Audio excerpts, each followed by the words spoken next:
Você acha que se adaptaria? Acha que, com boa vontade e um pouco de esforço, conseguiria se virar? Afinal, os humanos sobreviveram milênios sem supermercado, sem antibiótico, sem aquecimento central. Se eles conseguiram, você também conseguiria, certo? Errado. Completamente. Fatalmente errado. Estamos falando da Inglaterra no ano 900 depois de Cristo, no coração do que os historiadores chamam de período viking. E a expectativa de vida média de um homem adulto que chegasse aos 30 anos era de mais uns 20 anos, se tivesse muita sorte e nenhum inverno ruim. Você não chegaria à primeira noite. E não estou usando hipérbole para criar drama. Estou sendo preciso. A Inglaterra de 900 depois de Cristo não é a Inglaterra que você conhece de filme ou série. E não é a corte elegante de Downton Abbey, nem os campos verdes e organizados que você vê em fotografias de satélite. É um lugar que acaba de sair de décadas de invasão escandinava, onde o rei Alfred, o Grande, morreu apenas 2 anos antes, em 899, deixando para trás um reino que tinha sido literalmente dividido ao meio entre anglo-saxões e dinamarqueses. O Danelaw, como ficou conhecido, é a metade norte e leste do país, um território onde as leis são dinamarquesas, a língua mistura nórdico antigo com inglês antigo, e a violência é um instrumento de governança cotidiana. A metade sul, Wessex e Mercia, está tecnicamente em paz após o Tratado de Wedmore. Mas essa paz é frágil como casca de ovo, mantida por alianças matrimoniais e tributos regulares. Você não vai cair numa zona de guerra declarada, mas vai cair num mundo onde a guerra é o estado natural das coisas, apenas temporariamente em pausa. Agora deixa eu te contar o que acontece com você no primeiro dia. Você acorda, ou melhor, você tenta acordar, porque dormir foi o primeiro problema. A construção onde você passou a noite é uma longhouse anglo-saxônica, documentada em escavações como as de Calder's Down, em Hampshire. Uma estrutura retangular de madeira e palha, sem divisórias internas, onde o fogo central fica aceso a noite toda, porque o único sistema de aquecimento é esse. A fumaça sobe. Teoricamente sai por uma abertura no teto, mas na prática impregna tudo. Seus olhos ardem desde a meia-noite. Seus pulmões acumularam mais fumaça em 8 horas do que você acumularia numa semana. Estudos de esqueletos anglo-saxões, escavados em cemitérios como o de Barton-on-Humber, mostram lesões pulmonares consistentes com exposição crônica à fumaça em espaços fechados. Isso é a condição normal de vida, não uma exceção. Você, que provavelmente nunca esteve exposto à fumaça de madeira por mais de 1 hora seguida, vai acordar tossindo, com náusea e dor de cabeça intensa, causada pela acumulação de monóxido de carbono. Seu instinto vai ser sair imediatamente. Você vai se sentar no ar frio da manhã de outubro, respirar fundo e achar que o pior passou. Não passou. Você acabou de abrir mão do único calor disponível. E agora, a temperatura externa, que pode estar facilmente entre 3 e 8 graus Celsius, num outono inglês sem aquecimento global para suavizar as estações medievais, vai começar a fazer seu trabalho. Você está com frio. Frio de verdade, não o frio de chegar do carro até a porta de casa. Frio que entra pelos pés porque suas sandálias ou botas de couro com solado fino não isolam nada. Frio que entra pelo pescoço porque você não tem cachecol. Frio que já nos primeiros 15 minutos faz você querer entrar de volta na longhouse enfumaçada. E é aí que você entende o dilema fundamental da vida medieval inglesa no inverno. O único lugar quente te envenena lentamente, e o ar livre te mata com mais eficiência. Os que sobreviviam aprendiam a calibrar isso desde crianças. Sabiam exatamente quanto tempo ficavam perto do fogo, como posicionar o corpo para capturar calor sem inalar fumaça diretamente, como usar camadas de lã áspera, lanolina e peles para criar um microclima corporal funcional. Você não sabe nada disso.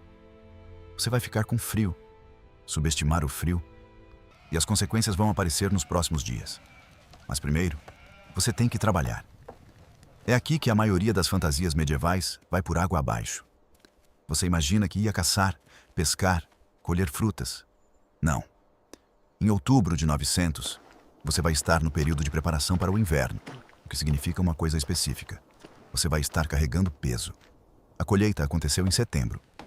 Agora é hora de transportar grãos para armazenamento, cortar e empilhar lenha suficiente para 6 meses.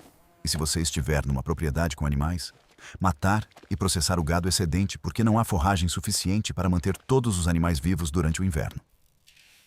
O processo de salgar e defumar carne, documentado em detalhes no Tratado de Administração Rural, Jeref, o atribuído ao período do rei Ethelred e descrevendo práticas que remontam ao século anterior, exige esforço físico contínuo por 8 a 10 horas diárias. Carregar troncos. Erguer, serrar com serras manuais que exigem técnica específica para não travar na madeira verde. Cavar valas de drenagem. O problema é que suas mãos não foram feitas para isso, literalmente. Análises ósseas de esqueletos de trabalhadores rurais anglo-saxões, como os estudados pelo osteoarqueologista Simon Mace, do English Heritage, mostram deformações articulares e desgastes músculo-esqueléticos que começam a ser evidentes nos 20 e poucos anos. Suas mãos do século XXI, que passam a maior parte do tempo em teclados e touchscreens, vão começar a apresentar bolhas nas primeiras 2 horas.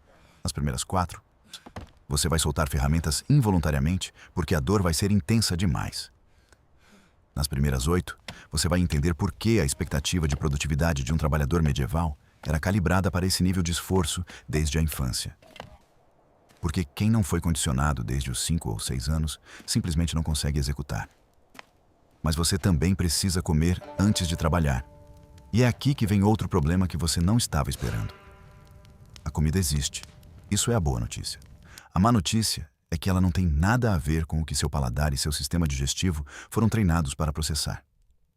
O café da manhã padrão de um camponês anglo-saxão no outono seria papas de aveia ou cevada cozidas em água com sal, talvez com um pedaço de queijo curado de consistência muito mais firme e sabor muito mais ácido do que qualquer queijo que você já comeu.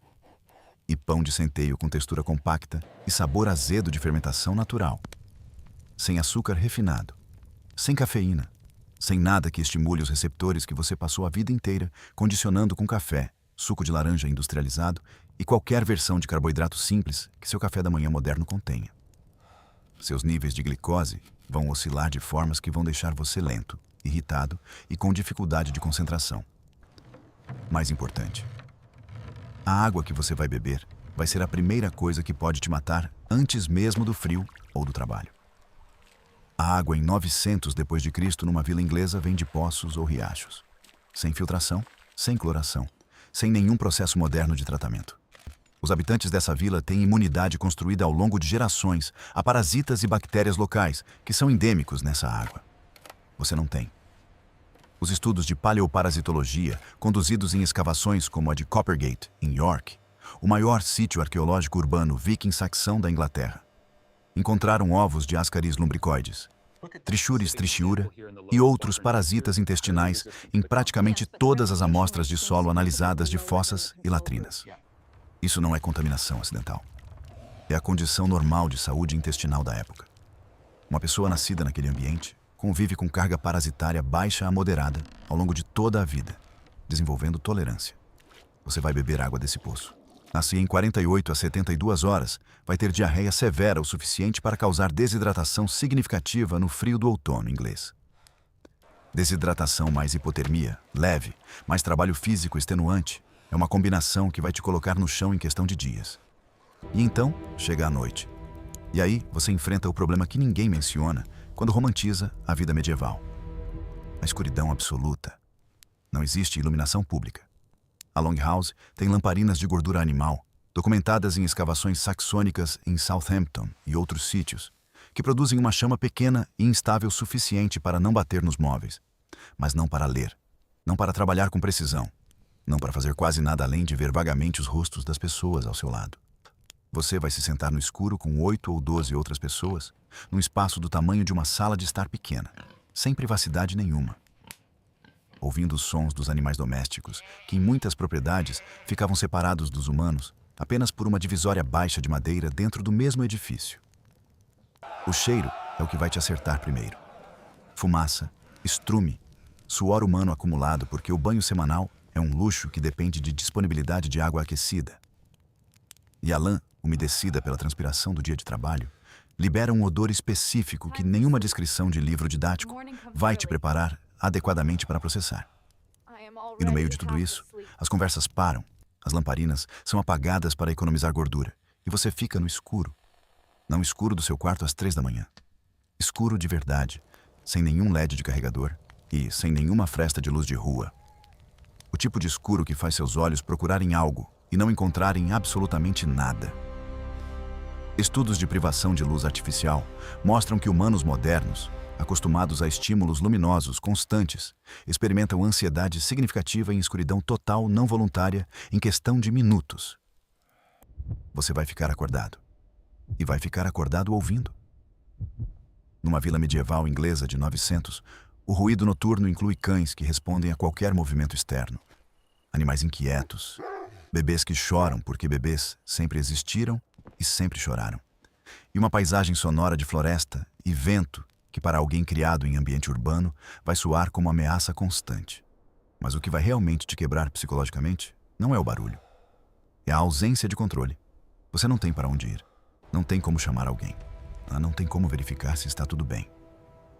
Não tem como fazer absolutamente nada, exceto existir naquele espaço, naquele momento, sem saída e sem perspectiva de saída.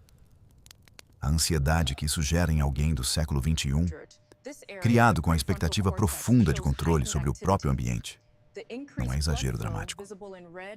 É uma resposta neurológica a uma situação radicalmente fora do que seu sistema nervoso foi condicionado a processar como normal. E mesmo que você sobrevivesse à primeira semana, fisicamente e psicologicamente, ainda teria a questão da violência. A Inglaterra de 900 não está em guerra declarada, mas está num estado permanente de tensão armada entre o sul saxão e o norte dinamarquês, com incursões locais que os documentos históricos registram como eventos ordinários. A crônica anglo-saxônica, compilada exatamente nesse período por ordem do filho de Alfred, o rei Eduardo, o Velho, registra conflitos locais, ataques a propriedades e disputas de fronteira com a regularidade com que um jornal moderno registraria notícias de trânsito. Você, como recém-chegado sem afiliação tribal clara, sem família local que responda por você e sem habilidade com armas, seria uma pessoa de status extremamente precário. A proteção em 900 vem da rede social, seu senhor, sua família, sua comunidade. Sem isso, você é basicamente ninguém. E ser ninguém em 900 é uma condição com consequências muito concretas. Mas aqui está o que me fascina genuinamente nessa história toda. As pessoas que viviam em 900 na Inglaterra não estavam apenas sobrevivendo no modo de emergência. Estavam construindo coisas. O reinado de Alfred e de seus sucessores imediatos é o período de maior produção intelectual da história inglesa, pré-conquista normanda. As iluminuras do Evangelho de Lindisfarne foram criadas 2 gerações antes desse período e ainda circulavam como objetos de reverência. O poema de Beowulf, na forma que chegou até nós, foi provavelmente compilado exatamente nessa era.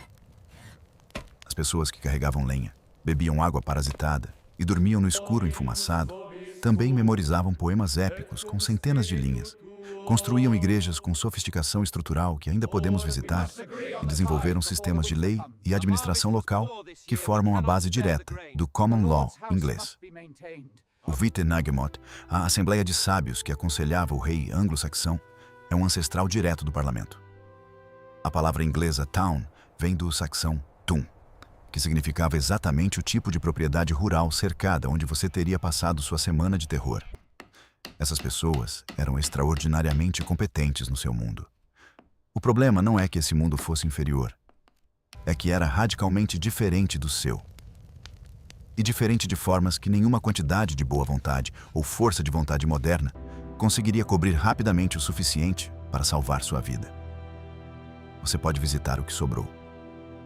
O sítio de Sutton Hoo, em Suffolk, embora anterior em 3 séculos, dá dimensão ao mundo material saxônico. As paredes da igreja de All Saints, em Brixworth, em Northamptonshire, são em parte saxônicas do século IX. Winchester, capital de Wessex durante o reinado de Alfred, ainda tem traços do traçado urbano original sob a cidade moderna. E Coppergate, em York, meio sítio viking saxão escavado nos anos 80 e documentado no Jorvik Viking Center, te deixa literalmente ver, cheirar e ouvir uma reconstituição daquele mundo. No final, o que a Inglaterra de 900 nos diz não é que aquelas pessoas eram brutais ou primitivas. É que elas eram extraordinariamente calibradas para um conjunto de condições que não existem mais. Da mesma forma que você é extraordinariamente calibrado para um conjunto de condições que elas não conseguiriam imaginar. Nenhum de nós teria sobrevivido facilmente num mundo que não era o nosso. A diferença é que eles não tinham a opção de voltar. Nós, por enquanto, temos. Então conta pra mim nos comentários. Em qual época você acha que teria menos chance de sobreviver? Porque tem algumas candidatas muito sérias que ainda não exploramos. E eu quero saber para onde você quer ir na próxima vez.